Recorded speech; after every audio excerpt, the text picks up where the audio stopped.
নমস্কাৰ, মই দীপিকা। স্বাগতম জনাইছোঁ মোৰ চেনেললৈ। আজি মই তোমালোকক অসমীয়া ভাষাৰ অ আ স্বৰবৰ্ণ মালাখন কেনেকৈনো উচ্চাৰিত কৰিব পাৰি সেই বিষয়ে জনাম। এতিয়া পলম নকৰাকৈ ভিডিঅ'টোলৈ আগবাঢ়ো আহাচোন। আমাৰ অসমীয়া ভাষাত স্বৰবৰ্ণ মুঠ 11টা। সেইকেইটানো কি হয় চাওঁ আহাচোন।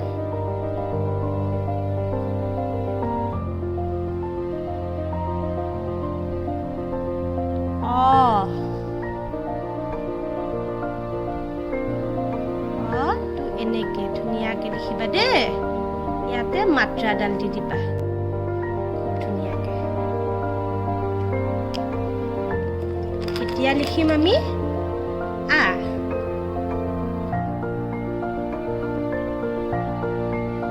এনেকে ধুনীয়াকে লিখিবা আ।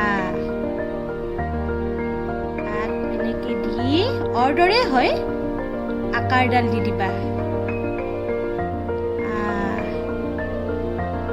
ইয়াত মাত্ৰা থাকিব দেই। এতিয়া লিখিম আমি হস্ৰই।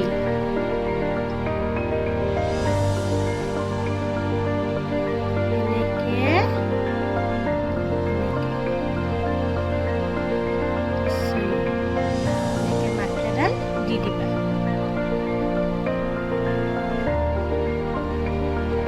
এতিয়া লিখিম আমি দীৰ্ঘইটো হস্ৰইৰ দৰে। এনেকে দিবা, এনেকে এনেকে এনেকে তলৰ ফালে দি দিবা। এনেকে দীৰ্ঘইটো আমি মাত্ৰা দিম। এতিয়া লিখিম আমি হস্ৰ। হস্ৰটো আমি দিম এনেকে এনেকে এনেকে পৰা ধুনীয়াকে এনেকে দি দিবা। ইয়াতেও থাকিব মাত্ৰা দেই। এতিয়া আমি দীৰ্ঘ লিখিম।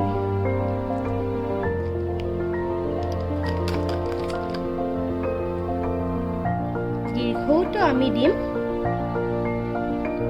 এনেকে এনেকে আৰু তলত এনেকে লগাই দিবা। দীৰ্ঘটো আমি মাত্ৰা দিম দেই। এতিয়া আমি লিখিম ৰি। ৰিটো লিখিম আমি এনেকে এনেকে আৰু এনেকে আৰু এনেকে এনেকে এনেকে।